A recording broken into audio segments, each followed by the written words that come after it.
Luigi de Guzman returned for his third game on Jeopardy! He won a 2-day total of $65,801.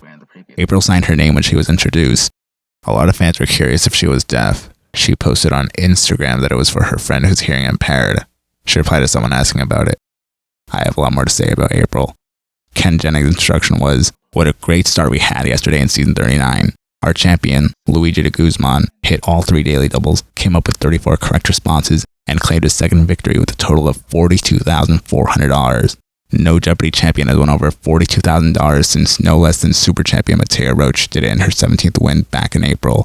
3 things came to mind just then. First off, I distinctly remember Mattea's 17th game being the almost tiebreaker between her and Ben. Her 18th game was when she won $42,000. Second, Mattea won $42,001 in her 18th game, and Luigi won $42,400 yesterday. This would mean Luigi won the most money in a single game since Jackie Kelly. Third, it's crazy that it took this long for Mattea to be mentioned in a preamble. It didn't take too long for Matt and Amy to be mentioned. Now that Mattea has, all I'm waiting for is Ryan. $42,000 is impressive. Luigi winning $38,000 by the end of Double Jeopardy on his second game reminded me of James Holtzhauer winning over $40,000 in his first appearance. Also, I didn't even notice Mattea was the last champion to win that much in a single game that season. I also love how Ken segued back in April to, speaking of April, to name Luigi's challengers. I love how April wrote her name. Wes Welker and Demarius Thomas each caught 2 scores as part of this quarterback's monster 7-touchdown day against the Ravens in the 2013 opener. April answered Tom Brady when the answer was Peyton Manning. Peyton Manning was also the answer to the Final Jeopardy question in Ryan Long's 11th game. 45 seconds later, Ken told them, "You guys did very well in football and will not be going viral on YouTube." I'm almost surprised April hasn't gone viral because of the Tom Brady answer, since that was the case for Mazin. In fact, just the fact that I mentioned him in yesterday's game is a testament to how well we remember the Mick Jagger-Michael Caine mix-up. There was almost a Jeopardy theme in the mini-anecdotal interviews. Ken asks, "Like me, you came to Jeopardy via the exciting worlds of high school quiz bowl, and in fact, you've met some big Jeopardy names at those tournaments." He answered, "Yes, so I had the fortune of having Brad Rutter read to me at a tournament." He introduced himself as the guy who beat Ken Jennings. Technically, Nancy Zerg is the girl who beat Ken Jennings. The audience laughed.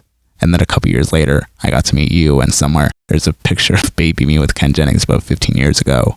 Ken asked, "Did I introduce myself as the guy who lost to Brad Rutter?" The audience laughed again. He answered, "No, but you got your revenge."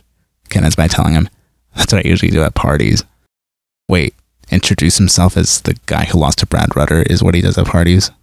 Ken told April, "Your previous Jeopardy experience happened in the classroom." April just mentioned she quickly found out she wrote questions that were too hard for 5th graders. She should have been hired to write the questions on Are You Smarter Than a 5th Grader if that was the case. All 3 contestants got a daily double. Justin got the first daily double, unfortunately right after he was told that his answer of vaccination passport was unacceptable. Since the category is new to the OED, the answer was vaccine passport. That's pretty harsh. He was brought down to $4,600 because of this. All that being said, he wagered $2,000, got it right, and went to $6,600. I hear Ken is continuing the pronunciation of Jean, as Alex Trebek used to pronounce it. Brought this genre to network television. The alphabetically next category would have taken me a long time to figure out. Well, the last question was, as President Carter, Cleveland. I thought Clinton. Luigi answered Coolidge and no one else buzzed in. Luigi entered the first round and his score going down to $5,200. April was in third place at $1,200, and Justin was in lead at $8,200, and they all ended 200. The Infinity QX60. Ooh, baby, baby. It's this Cat Stevens classic. I felt bad for April. She answered Wild One when the answer was Wild World. April got the first daily double, wagered $5,000, got it right, and went to $10,600. The audience cheered in this really close game.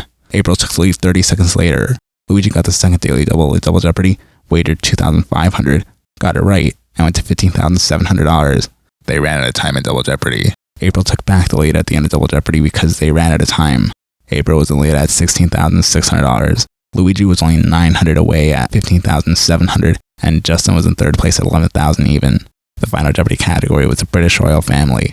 What an insane coincidence that this aired the week after Queen Elizabeth II passed away. Maybe it was to commemorate the 25th anniversary of Princess Diana's memorial service. The question was, Prince Philip's titles included Baron Greenwich and Duke of Edinburgh, but not Prince Consort, last used by this royal. I wish I knew my British royal history. The answer was Prince Albert. Yes, Queen Victoria made her beloved husband Prince Consort. The Victorian era too? Luigi bet almost everything and went to $31,399. April wagered $1,801. Fans were highly critical of her wager because she could have won. She posted on Reddit that she meant to wager $14,801. If she did, she would have won just by $2. Now I feel bad for her. Final Jeopardy. My wager was a huge mistake. I was confident in the final category too. I intended to cover Luigi's potential final total by $1, but I lost perspective while I scribbled on scratch paper. Soon after I submitted my wager, I realized I'd messed up. Filming hadn't resumed yet, but I was stuck. As you may know, on a contestant's screen, there's a confirmation button by the wager box, and once you tap that button, the wager's locked in with few exceptions. We were sufficiently warned. I had made an unenforced error and I was gutted. I left the studio lot with my scratch paper and took this picture of it later. The arrows point to my flawed wager, $1,801, and what I could have wagered to win, $14,800. I practiced wagering before the show, but not nearly enough. I devoted way more time to cramming trivia, but not just to win, but also to avoid embarrassment on national TV. Didn't work out. Shout out to the compassionate contestant coordinators. The audience was supportive when I was about to leave the studio, which meant a lot. I later apologized to the mighty Luigi if I hadn't clapped for him. I learned about the second chance tournament after filming, which gave me some hope.